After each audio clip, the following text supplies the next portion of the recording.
In today's business world, it feels like everything's connected. But the really interesting connections, the ones that can give you a real edge, they're often the ones we least expect. Yeah. Think about collaborations popping up between totally different industries, or maybe those hidden talents within a company that are, the real engine of progress. That's the stuff I find fascinating. Absolutely. And that's precisely what we're exploring in this deep dive. We're really plunging into how knowledge gets created, how we learn, and, well, how innovation actually takes flight. Right. The goal is to see how these things spark and grow when we step outside the usual industry boxes, looking at collaborations across diverse fields. Exactly. And the material you shared for this it's all over the map, but in the best possible way. We've got academic research looking at cross-sector teamwork, studies on what makes entrepreneurs tick, how online co-creation changes things. Family businesses, Yeah. the informal economy in Africa. Yeah, relationship marketing, gender and entrepreneurship, even how certain factors affect the quality of company reports. It's quite a mix. It is a rich collection. Yeah. And the aim is really to see how these seemingly separate threads actually, weave together. We want to pull out the surprising lessons, those aha moments, and really get a handle on the practical ways knowledge and learning drive innovation in, well, all sorts of business settings. So you, our listener, you're right there with us as we dig into this. Our aim is to give you a solid understanding, a way to grasp what's key without, feeling overwhelmed by dense academic stuff. Right, hitting the highlights, the key takeaway. We're after those light bulb moments you can actually use. Okay, so let's start with this core idea, cross-sector collaboration. What's fascinating here is that new ideas don't always hatch within the same old industry circles. The book you highlighted really stresses how teaming up between different sectors could be a powerful source of fresh thinking and a great space for sharing knowledge, learning different approaches. Imagine like a cutting-edge tech company linking up with maybe a long-established manufacturing firm. They'd bring totally different perspectives. Yeah, exactly. Different ways of seeing things, unique skill sets. So it's about breaking free from that narrow, industry-focused view. And the book's goal, as I understand it, is to kind of nudge academics to think more about this, encourage more digging. Yes, precisely. It's about bringing these varied viewpoints on knowledge, learning, innovation all together to hopefully inspire more research. But what I found particularly interesting was how the book also points to some less obvious ways collaboration can lead to new knowledge and innovation. Okay, I'm intrigued. Less obvious avenues, like what? Well, it specifically mentions things like how gender dynamics might influence collaboration, how knowledge is shared and built within a single company that's intra-firm collaboration, and even how building strong relationships with customers and partners, relational marketing, can be these unique routes to gaining new insights and ultimately sparking innovation. That's a really insightful point. It's not just those big formal partnerships. It's all sorts of interactions feeding that innovation engine. Yeah. Okay, let's switch gears a bit. Let's talk about entrepreneurial competencies. Sounds key for getting ahead. They really are. Drawing on what's called the resource-based view theory, which basically says a company's edge comes from unique assets and skills others don't easily have. Right, the special sauce. Kinda, yeah. So entrepreneurial competencies are those specific skills, knowledge, abilities that are most crucial for success when you're, starting or running a business. Okay, so it's not just having stuff. It's having the right abilities to use the stuff well. And there was a little distinction there between competency and competence, wasn't there? Yes, that's a fine but important point. People often use them interchangeably, but competencies usually refer to those observable behaviors, things you can see someone doing that help them achieve goals. Okay. They're also seen as strengths that can be developed, nurtured. Think of competence maybe as the underlying skill, like knowing how to code, while competency is the observable behavior of effectively using that skill to build a program, for instance. Got it. So things we can actually work on. Now, you pointed out a study focusing specifically on women entrepreneurs in Malaysia. What connection were they looking at? They examined the relationship between several specific entrepreneurial competencies, things like analytical planning, innovation, being good at implementation, leadership, teamwork, networking. Right. And how well the businesses led by these women entrepreneurs actually performed. And what did they find out? Which skills really moved the needle for their businesses? Well, interestingly, the study found that only 2 of those competencies had a significant positive impact on performance for these women-led businesses in Malaysia. Only 2. Which ones? The ability to take initiative and make things happen. That's the enforcement or implementation competency. And, perhaps even more notably, the ability to build and leverage networks. Networking, huh? Mm. That's really interesting. So making those connections was crucial. Do they have any thoughts on why networking seems so important for these women? Absolutely. The research has suggested women entrepreneurs might have a particular strength in building strong personal connections, nurturing networks, and that this can be a very powerful strategic advantage.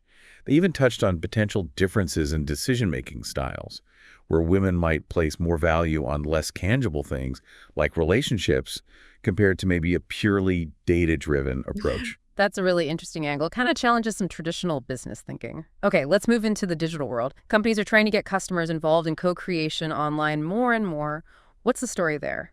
Yeah, online platforms have become these incredibly valuable tools, haven't they? For businesses to connect directly with customers, involve them in creating value. Like getting feedback on ideas. Exactly. Or joining discussions, even helping design new products. The potential upsides seem pretty clear. Better experiences, stronger loyalty, growth.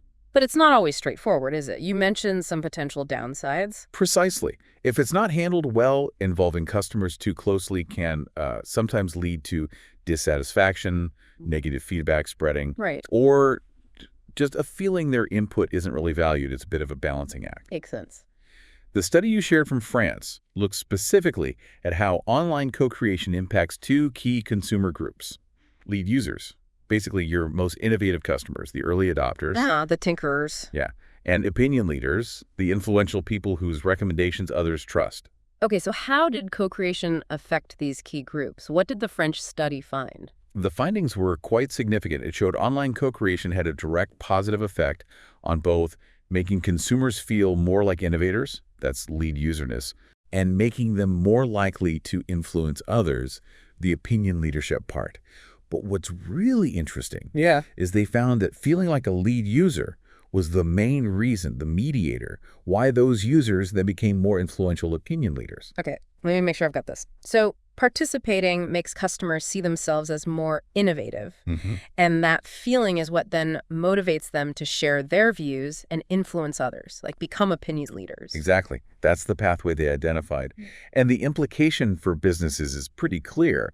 Involving consumers in co-creation can really boost their brand experience, build loyalty, and positively influence buying decisions, especially among these really crucial, innovative, and influential customers. That makes a lot of sense. Empowering your best customers. Now let's shift again, completely different context. Family businesses, specifically in Bosnia and Herzegovina. What was the focus there?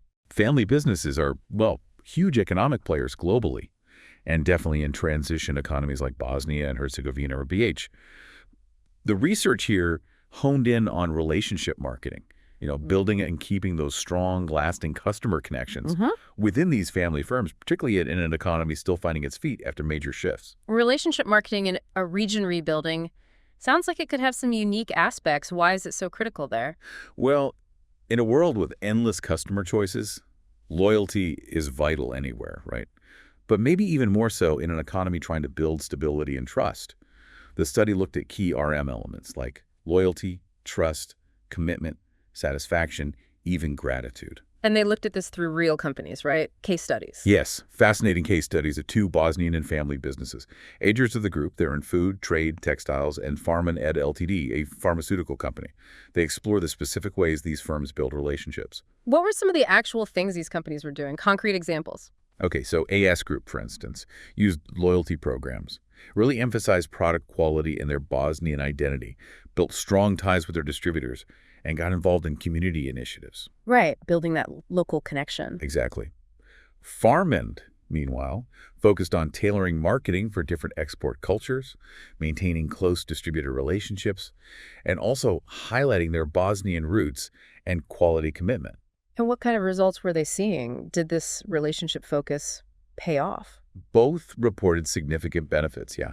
Loyal customers, high satisfaction levels, feeling less threatened by competition. Yeah. They even tapped into diaspora networks, Bosnians living abroad, to promote their brands. Wow. It really underscores the power of those personal connections in business, even in challenging environments. Absolutely. It's about more than just the transaction. Okay, let's zoom out again. Thinking about gender and entrepreneurship broadly, and even in corporate reporting, what insights did you pull from there? Yeah, the research highlights this kind of interesting tension. We see more women in entrepreneurship in family firms, but there's still often this persistent gender segregation, and women's contributions aren't always fully recognized. Traditional gender roles can still, sort of, place women in subordinate or informal support roles within family businesses. You mentioned inheritance practices playing a role too, primogeniture. Yes, that practice where the eldest son typically inherits is still common, and it can obviously disadvantage potentially more qualified daughters. But interestingly, the research also noted that family firms can sometimes offer unique paths for women to reach senior roles, Oh, how so? especially if they have a father figure who acts as a mentor. So it's not entirely one-sided. A complex picture then. What about corporate reporting? How does gender factor in there? That seems less obvious. It was a fascinating study from Italy. They developed this index to measure the quality of corporate reports in listed family firms, looking at readability, file size, things like that. Okay. And they found this really interesting link. Having female executives who weren't part of the family was associated with higher quality corporate reporting. That's intriguing. Why might that be? Any theories? The researchers suggested that bringing in non-family female executives might offer a different perspective, perhaps helping to reduce potential conflicts of interest between management and shareholders. Agency problem. Exactly, leading to, ultimately, more transparent information sharing. Another unexpected connection. Okay, our journey now takes us to the African informal rural economy specifically. Challenges for women entrepreneurs in Nigeria. That sounds like a very different set of obstacles. It really is. The informal sector is just massive in African economies, and a huge percentage of those involved are women. But female entrepreneurs in rural Nigeria face this particularly tough set of hurdles. Like what kind of things? Things like a severe lack of capital, low literacy levels, Yeah. deeply ingrained social and cultural norms that can be discriminatory, limited access to resources, support. It's a long list. Can you give us a sense of the scale? How significant are these challenges? Well, data from a national survey in Nigeria really illustrated it. In farming businesses, for example, far more were run by men than women. And funding, overwhelmingly reliant on personal savings. Which women might have less access to. Precisely. And lower literacy rates among women create extra barriers for developing and growing their businesses. And those social and cultural barriers you mentioned, what do they look like? Well, traditional customs in many rural areas can actively prevent women from owning land or taking on leadership roles in business. The research also highlighted that past government policies for rural development often haven't really effectively addressed the specific needs of these women entrepreneurs. It paints a picture of really significant systemic challenges. Right, let's shift now to a more individual story. A female immigrant entrepreneur in Sweden building her professional identity. What stood out there? This case study explored the complexities of forging that professional identity when you're navigating a new culture. It focused on a Chinese female immigrant entrepreneur in Sweden, the challenges with language, relationships, cultural differences in business. How did she tackle those challenges? What approaches did she use? She used some really clever communication strategies, like using English as a bridge language, incorporating humor to build rapport. And her approach to relationships seemed to blend Chinese norms, like the importance of longer lunches for personal connection, with the more direct, maybe efficient Swedish business practices. So she was adapting, finding a way to integrate these different cultural styles. Exactly. By understanding and sort of leveraging these different cultural elements and adapting her communication, she managed to build trust and achieve her business goals in that Swedish context. That's a great example of cultural intelligence in action. Okay, finally, let's touch on social entrepreneurship and perceived social support with a gender lens in Turkey. Yeah. What was that research exploring? This study looked at the link between attitudes towards social entrepreneurship, the drive to start businesses that tackle social issues, Right. and how much social support university students in Turkey felt they had from people around them. And they specifically looked for any gender differences. And what did they find? Was there a connection? Yes, they found a positive correlation. So students with stronger social entrepreneurial attitudes also felt more supported by their networks. Interestingly, The strongest link was with support from special persons, likely romantic partners, followed by family and friends. Okay. And the gender aspect? Well, they didn't find a significant difference in social entrepreneurship attitudes between male and female students.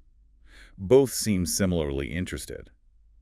But they did find differences in the levels of perceived social support they felt they received. Ah, that's an interesting distinction. So similar interests, but maybe different levels of encouragement or backing. Precisely. And that feeling of having a supportive network can be a really important factor, potentially, in whether those initial ideas actually turn into real social ventures. Wow, okay. We have covered so much ground, from, cross-sector collaborations all the way to the informal economy in Nigeria. It's just so clear that knowledge, learning, collaboration in all their forms are absolutely vital drivers for innovation and entrepreneurial success. Absolutely. And looking back across these diverse sources, some really insightful takeaways stand out, don't they? Definitely. Like the powerful impact networking had for those women entrepreneurs in Malaysia, or the crucial role of lead userness, feeling like an innovator in online co-creation, influencing others. Yeah, and the importance of relationship building, even in tough economic contexts like B8. Right. And also, unfortunately, the persistence of those systemic barriers facing women entrepreneurs in many regions. It's a mixed bag of insights. And for you, our listener, hopefully this deep dive has sparked some valuable thoughts, no matter what field you're in. Understanding these different perspectives, these underlying dynamics of knowledge creation and collaboration, it can really give you a valuable edge. Which leads to a really interesting question, maybe for you to mull over.